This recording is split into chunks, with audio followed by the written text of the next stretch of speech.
Today on Locked On Red Wings, what side is Vladimir Tarasenko going to play on? We continue player previews with him, Andrew Copp, and Albert Johansson.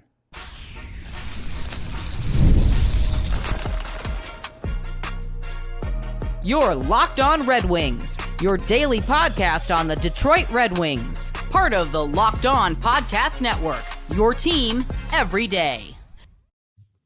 Welcome back to the Locked On Red Wings podcast. We are your hosts, Brian Fisher and Scotty Bentley. Scotty's also the host over at Locked On Tigers, as well as a freelance journalist for the Detroit News, so go check out his other stuff as well. And today's episode is brought to you by FanDuel. Make every moment more. As the playoffs wind down, the sport stops sporting like we want them to. But this summer, FanDuel is hooking up all customers with a boost or a bonus daily. That's right, there's something for everyone every day all summer long. Visit FanDuel.com today to get started. Also want to thank you guys for making Locked On Red Wings your first listen every day. We are free and available wherever you get your podcasts and, of course, YouTube. Part of the Locked On Podcast Network, your team every day. Scotty, we're over halfway done already with these player previews, and we've sparsed it out nicely so we have a nice big headliner player at the start of every episode. And today's is a newcomer in Vladimir Tarasenko. I think he might be the player that a lot of Red Wings fans are most excited to see this season. Probably him and a full season of Simon Edvinsson excites a lot of Red Wings fans. And Kane, you have full season of Kane, but like Tarasenko's new on the block, right? Like Kane's already Yeah. I think it's just like the full season aspect of those three, probably, yeah.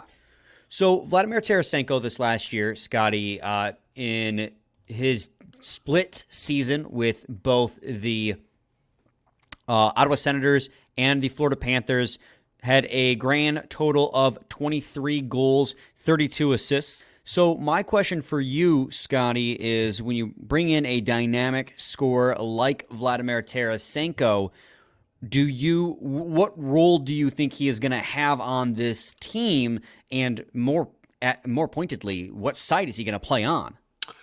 Yeah, well, we've talked about the which side is he going to play on conversation quite a few times. I think I still maintain the belief that the easiest fit for the top six and for Tarasenko specifically, like as far as gelling the lines together, is still just making a Tarasenko Kane Compher line and putting Tarasenko over on the left side. And I know that that's not usually his side. He is a lefty. So, like, presumably that could help him do that a little bit more. But, when you've been playing for, 10 years, 11 years now, and you mostly are on the opposite side, that certainly is going to be where he's most effective. But I don't think you can move Kane off of that spot. And I also don't think that they did this without thinking about or talking to Tarasenko and his camp about that, right? Like, I have a hard time believing they're just like, oh, yeah, like, we'll just, like, figure it out. Like, I'm sure that they've already game planned and had a lot of conversations with him about how he slides into the lineup. But I mean, we talked about Cat on Wednesday, right? I really just think that it still makes the most sense to have your top line be Razor, Cat, and Larkin, and have your second line be the two veterans in JT Compher. And I think that would require Tarasenko to play on the left side. Now, as far as the production goes, I think, I'm really excited. And this is something we talked about off air a lot too. This is a guy who hopefully can help you in the even strength goals department. And we've talked a lot about this offseason, about how a lot of goals walked out the door. When we talk about ways that the Wings can address the goals that walked out the door, the two biggest, like objectively, kind of the two biggest players you circle are DeBrincat and Tarasenko for kind of increasing or maintaining, keeping the Red Wings head above water, if you will, when it comes to the amount of goals they scored last year versus the amount of goals they'll score this upcoming season. So there's obviously question with fit, and there's question with, where he sits into the lineup and whatnot, but he's got to be in your top six.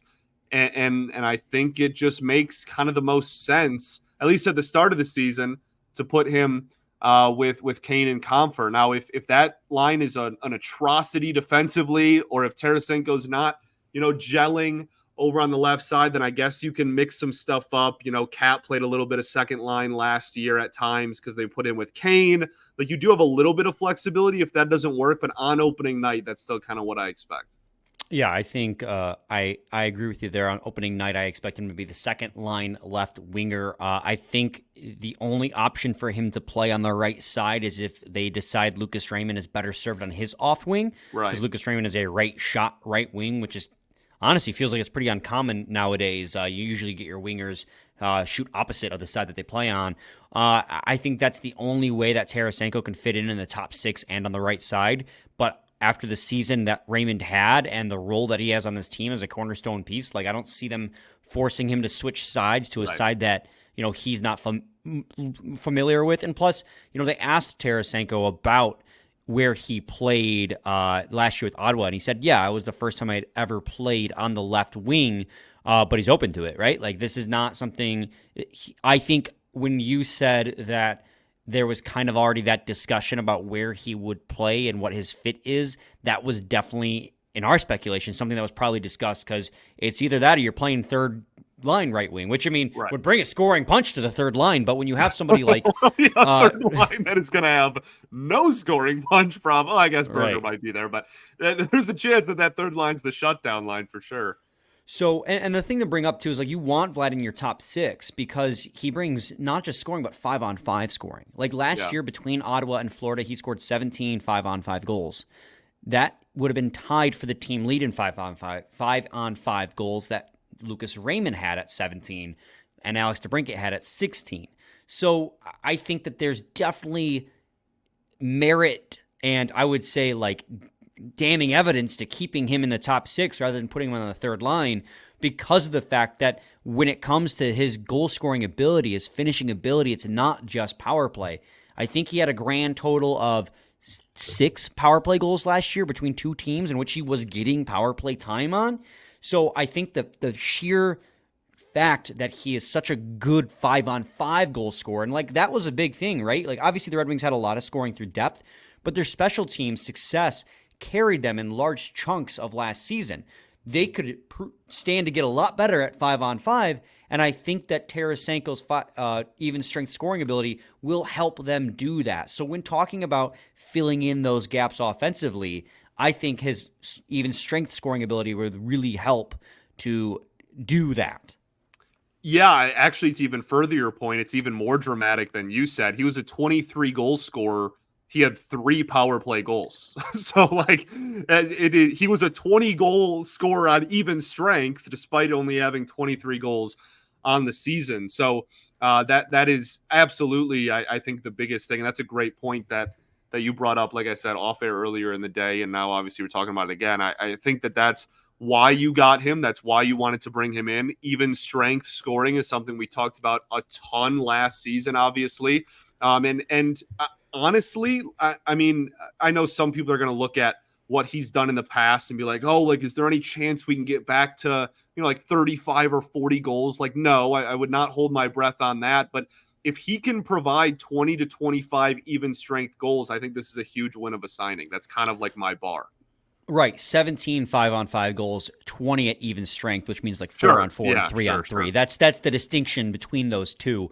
But yeah, I mean, when it comes to point totals, like, this is a guy who you signed to score goals. Like, you know, he's not very good defensively. He even admitted it in his media availability, right? Like, I know, you know, it's not that he doesn't try defensively. He just can't figure it out, is essentially what he said, which was a funny quote. It's really funny that the him and Kane line, I mean, like, that's why Comfort is going to be the center of that line, but it also makes it a huge, you know, deployment is going to be really easy to predict if that ends up being the line early at the season. That is a line that is not going to be in the defensive zone very often, is going to get a lot of offensive zone deployments, and is going to rely on JT Comfort heavily on the defensive side of the puck if they do find themselves on the ice in those situations.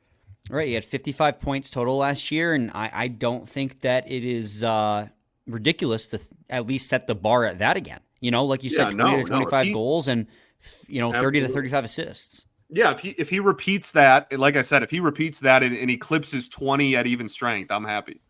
Right, 100% agreed. Let's head to a quick break, and when we return, we are going to transition into talking about Andrew Copp. So we're going to go from a goal scorer to a shutdown center. So stay tuned for that in segment 2 of Locked On Red Wings.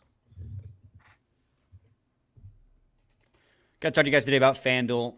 I love sports, and I love them so much that I never want them to stop. But playoffs are over. It's post-trade deadline with the Tigers, although 4-game heater, who knows. FanDuel lets you keep the sports going whenever you want, even when it gets a little bit slow. All you got to do is open the app and dream up bets anytime you're in the mood. And this summer, FanDuel is hooking up all customers with a boost or bonus daily. That's right, there's something for everyone, every day, all summer long. So head over to FanDuel.com and start making the most out of your summer. FanDuel, official sports betting partner of Major League Baseball. Segment 2, Locked On Red Wings podcast. Scotty, Andrew Copp is the definition of a polarizing player, right? We've done a couple, Jeff Petrie, Ben Chirot. We haven't had one on the offensive side of the puck yet. I mean, I guess you could argue Alex DeBrincat a little bit, but he still put up goals in the end. He still put up points in the end. Andrew Copp did not do that. He saw a 9-point decrease from his first year with the Red Wings to this year. The 42 points he put up in his first year with the Detroit Red Wings would have been second highest in his career ever, and it was an assist total high, a career high in assists for him in that first year. So while he wasn't scoring goals, he still put up the second most amount of points he had ever done and the most amount of assists. So that was kind of the saving grace that year that first year when he was the 2C. This last year, he played on the third line as the center, had to be and was given a shutdown role, as we've talked on end. Every single time we've talked about one of those players, we've talked about the shutdown line. So his point totals dipped from there to 33 points, 13 goals, 20 assists, and 9 games played. I guess my question when talking about Andrew Copp is twofold. One, do we think his role shifts at all this year? And two, do we think we see more production out of a center that we're paying we're not paying, but the Red Wings are paying $5.6 million for the next 3 years remaining? Yeah, I'm going to go no and no on both of those things. I don't expect an uptick in production. I don't expect the Wings to give him a bigger role. What would a bigger role even look like? He's not going to play in the top 6. That's pretty much locked up, and he played a lot of third and fourth line last year. I expect him to do the same thing. I'm not even really sure what a bigger role. I don't think there's really any room for him to have a bigger role. Let me ask it like this. Instead of a bigger role, a different role. I'm not asking him to increase his minutes, but the way they deploy him is different. That's what I'm asking. Sure. Still, I don't think so. And I think that that's a lot to do with the production we've seen. And like he has been good as a defensive-minded center. Like he's been good at that. That's not I know that everybody's frustrated because they gave him a certain amount of money, and everybody thinks that there's a lot of point production that should come with that. I agree. I do not disagree that the contract does not look great. Okay, I completely understand the frustration there. But in the role that he played last year, he was solid at it. Right, that his job was to go out there, win faceoffs, and play defense and get deployed almost exclusively in the defensive zone. And in his Red Wings career so far, I know plus minus is really flawed. We don't love plus minus, etc. He has exactly a 0 plus minus in his Red Wings career. It was +2 in year 1. It was -2 this past season. So this is a guy that keeps the puck out of the net despite his shortcomings offensively. And I think that they're going to keep him in that role. I don't think the Wings are looking around going, oh my goodness, we're paying him like this amount of money. We need this amount of point production. What can we do to put him in situations where he can get more points? I think they've pretty much just accepted what Andrew Copp is as a player, and they're going to continue to utilize him as such. In a perfect world, down the road, his last year or whatever on his contract, he can be the 4C. This year, I think he's going to go in the season as the presumed 3C. And I think that he'll probably be a guy that, we'll see. Maybe Berger is slapped on that line to provide some more offense, but I think that they're probably going to utilize him and whoever his line mates are in a pretty defensive-minded setting.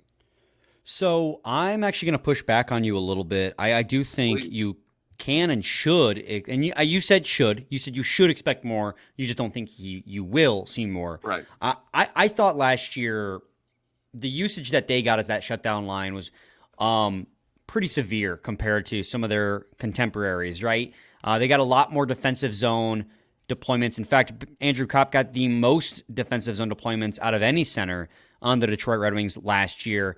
And I think that with the acquisition of Tyler Mott, and we talked about it, right, when we talked about Tyler Mott's situation and where you might see the shutdown line. I'm not saying will, but I can see a future where they want to tap into Andrew Copp's offense. And people go, haha, what offense? But this is a guy who was on pace for 59 points in the COVID year, right? Let me get her up here. He had 39 points in 55 games played in the second of the two COVID seasons. And that was on pace for over 50 points. It would have been 59 points, I believe. And then he had 53 the year after that, the year he got dealt from the Winnipeg Jets to the New York Rangers. Then he scored 42 his first year at the Red Wings. Like, that's 3 solid years of solid production. I don't think that's an accident. I think that has to do with how those teams use him. And yeah, you can make the argument those are better teams, right? Winnipeg's a better team. New York is a better team. But I think that the way they utilize him does hamper his ability to score goals. So if they use him in this pure shutdown role, and he's a great defensive forward, that's his saving grace. He's good in the faceoff circle, and he's a fantastic defensive center. But there is a forward in there that is about a 40 to 50 point guy. And he was a 42 point guy his first season with Detroit, half point per game. So I do think that if his role shifts and they take that pure shutdown role away from him, because the rest of the forward core, well, the bottom 6 at least, right, got a little bit more competent defensively, that you could see him open up for a little bit more offense. I do see a future in which he gets back to that 40-point marker, but I think what you saw out of him that first season is probably more in line with the point production you should expect rather than what you got this last season. Not saying he's going to be 9 goals, 33 assists. I expect it to be more like 13 goals and whatever the equivalent assists would be to get you back to 42. I'm not doing the math right now. But I think that, thank you. I think that 40 to 50 point range is realistic for Andrew Copp if they put him in a situation where he can actually provide offense. But I know, again, like, it's very possible they might go right back to shut down center, and if that's the case, 33 points might be what you're staring at again, which is, I mean, if it works, it works. I'm not thrilled with it because, I mean, you're paying the guy $5.6 million, and I'm sure that's not the role he expected for himself when he signed with Detroit, but if that's what works and gets you over the hump, then that's what works and gets you over the hump. But I mean, those are your two realities. Right. They paid him to be a 2C. Like, that reality is very clearly not happening. So, like, I don't think Lalone looks at the lineup card and goes, okay, like, I have to put people that are whatever, like, getting paid a certain amount of money in certain situations. Like, I think that they've accepted what he is, which is more of a, again, like, defensive minded player. I mean, if he had 33 points, you add 5 points to his season, then you're talking about him pushing 40, right? You're talking about 38.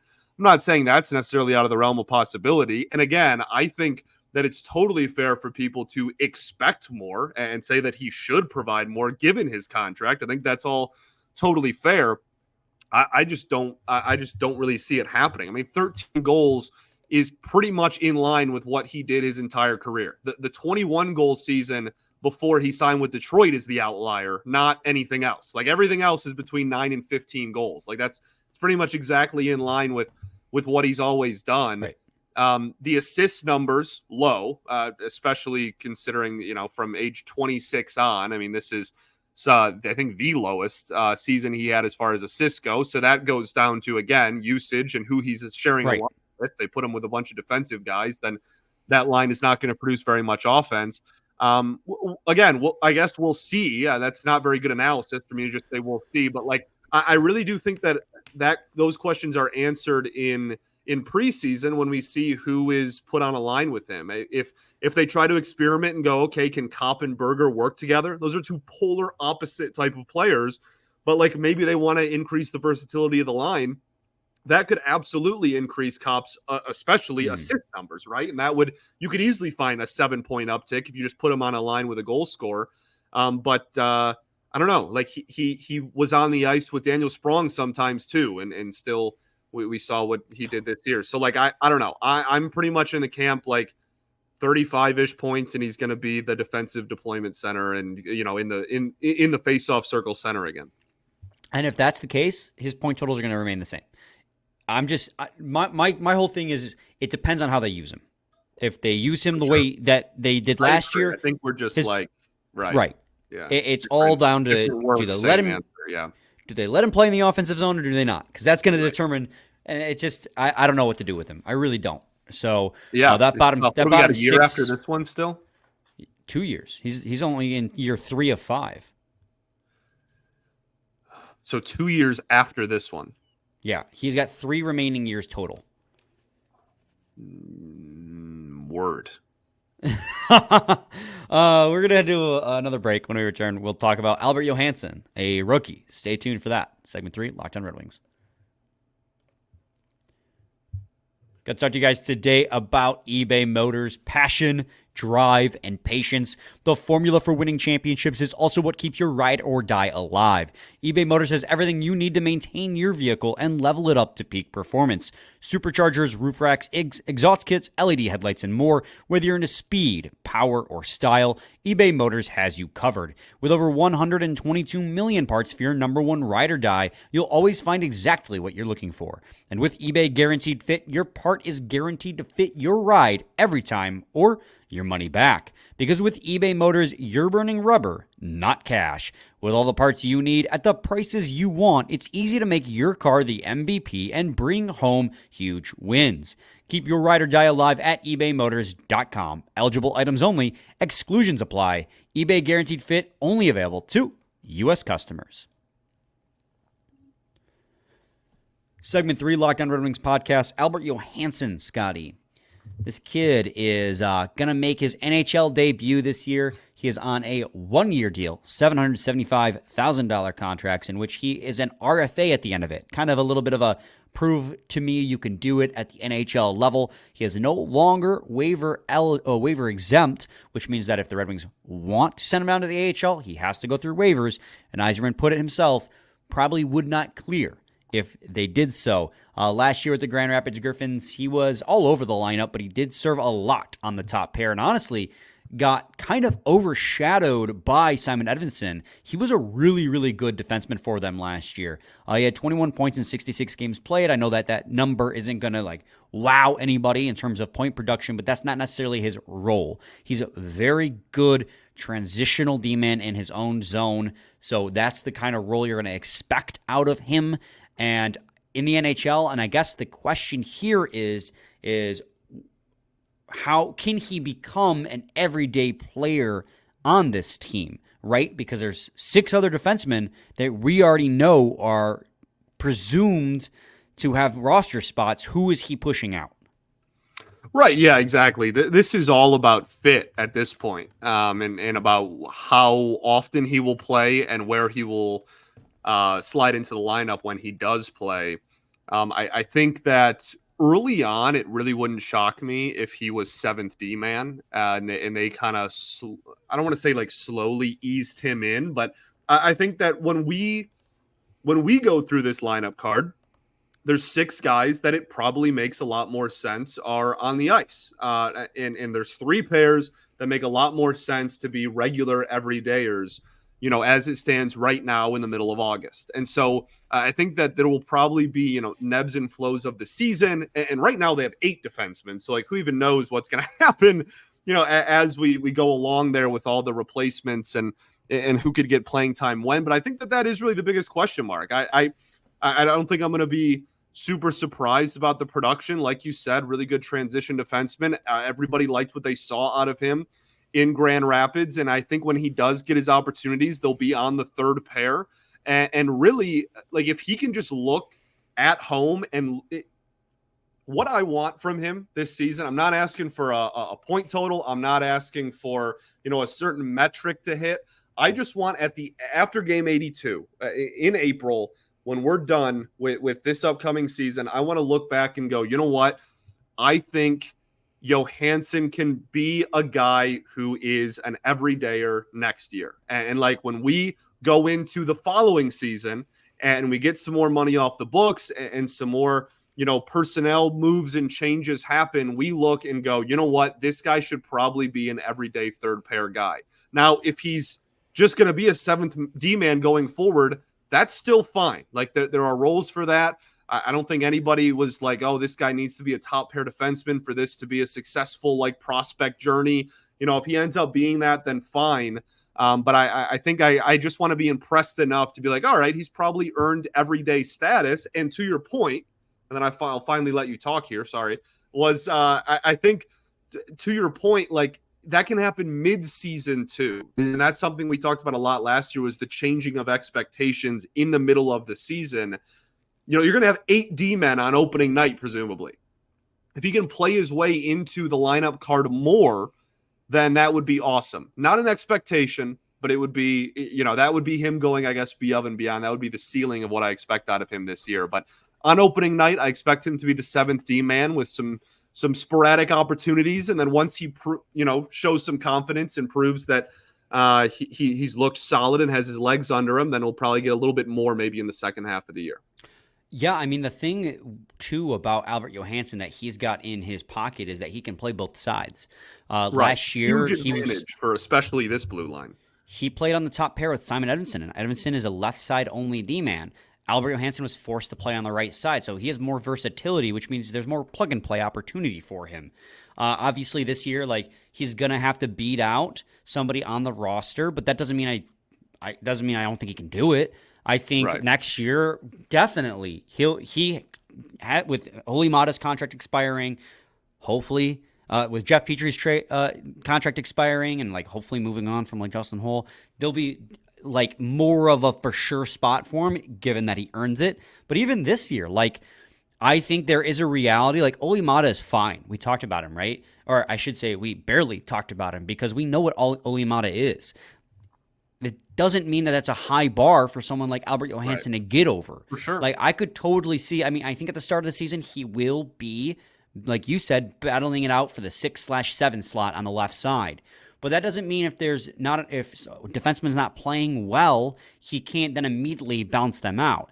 I think Oli Mata is a very achievable roster spot to overcome, become the solidified third pair left side D-man and bump Oli Mata to be the 7th D-man. It's also possible too, like on the right side, injury occurs. I don't think he's ever replacing Gustafsson just because of the positional need with the role that he plays. But like if Jeff Petry is just absolutely abysmal, we talked about how bad his numbers were, there could open up a spot on the right side. I'm not going to say second pair for Johansson, but it could bump Gustafsson up, and there's a spot for it's a great point, Albert Johansson. I don't really think Justin Holl's a threat, but it's a different conversation.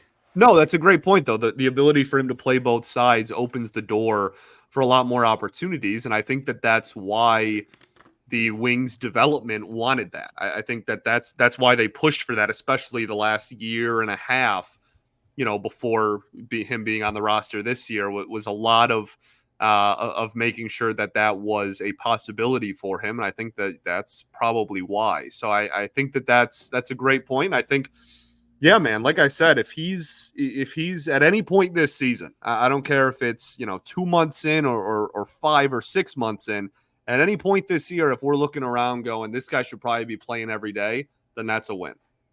Yeah, and I do think that I really think it's going to be him and Oli Mata battling it out for that third pair left side. And I think that's great for Oli Mata to have some heat on his heels. And I think it's great for Albert Johansson. Fantastic 7th D-man if that ends up happening. You know what I mean? That would be something that your blue line depth is pretty decent if he's your 7th D-man. Right. I really like Albert Johansson, and I think that he is an everyday NHL caliber player. This is just the season he's going to have to prove it and prove me right, because I would like to be right. Because there is other NHL caliber defensemen who are veterans and have a track record in the NHL. So it's going to be on him to prove he can do it, but I have faith that he can be a mainstay on the third pair at the NHL. I really do, because what I've seen from him in Grand Rapids, he is a solid defenseman. I agree. Cool. Other news, we should probably mention this. Sorry, completely out of left field. Both Michael brandsegg-nygard and Axel Sandin Pellikka will be at training camp, which got announced. The dates for training camp got announced today as well, Thursday. So make sure you check out DetroitRedWings.com, Red Wings Twitter, the prospect tournament as well, which is just the Dallas and Red Wings team, are both going to be there playing up in Traverse City. But that is news because that doesn't normally happen because of the fact that those Swedish leagues start when training camp is going on. So that signals to me that, one, Detroit wants to see where these players are at, and two, do it with me, Scott. Yeah, two, it proves to me that they might have an outside chance of making the roster. So that's really exciting if you are big MBN and ASP fans. Sounds like the initial names. It's super exciting. It's also, I think it's cool. I don't know. I'm really just pumped for training camp. Not too far. Not too far. Right around just the corner. About a month. I think it's literally a month from today is when Traverse City and training camp starts. So it's a big day for people who are crazy about acronyms. Big day, big news. So Scotty, let's end it there. You have final thoughts? Did you say we ball? I don't think I did yet. We ball. We ball. We'll be back with a new episode on Monday, so stay tuned for that. Same time, same place, your team, every day. Every day.